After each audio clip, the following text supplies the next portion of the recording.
Drone city పెట్టి పూర్వకల్లు కర్నూలులో భవిష్యత్తులో యుద్ధానికి కావాల్సిన డ్రోన్స్ గాని ఇక్కడ సింగపూర్ లో మీరు దుబాయ్ లో రేపు చూడబోతున్నారు.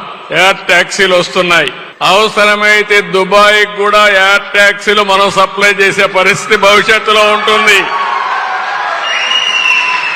అన్ని యూస్ కేసెస్ కూడా తయారు చేయడం, పైలట్లు తయారు చేయడం, రిమోట్ కంట్రోల్ డ్రోన్ ఎట్టు వాడాలను వాడడం, ఇవన్నీ కూడా తొందరలోనే మనం లాంచ్ చేసే పరిస్థితికి వస్తాం. ఎలక్ట్రానిక్ సిటీ, ఏరోస్పేస్ సిటీ ఇలాంటివన్నీ చేసి ఇంకో పక్కన గ్రీన్ హైడ్రోజన్ హబ్ గా మనం తయారు చేయబోతున్నాం.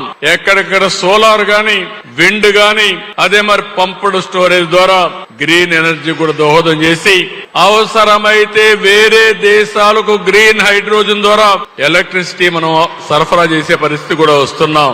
ఇలాంటి వినూత్నమైన కార్యక్రమాల్లో మనం ముందుకు పోయినప్పుడు మిమ్మల్ని ఒకటే కోరుతున్నా, రాబోయే 10 సంవత్సరాల్లో వినూత్నమైన మార్పులు రాబోతున్నాయి. నేను ఎందుకు ఈ మాట వాడానంటే 1 గవర్నమెంట్ 1 సిటిజన్. ప్రభుత్వానికి అందరి సిటిజన్స్ యొక్క డేటా అంతా కూడా తీసుకుని డేటా లేక్ క్రియేట్ చేస్తున్నాం.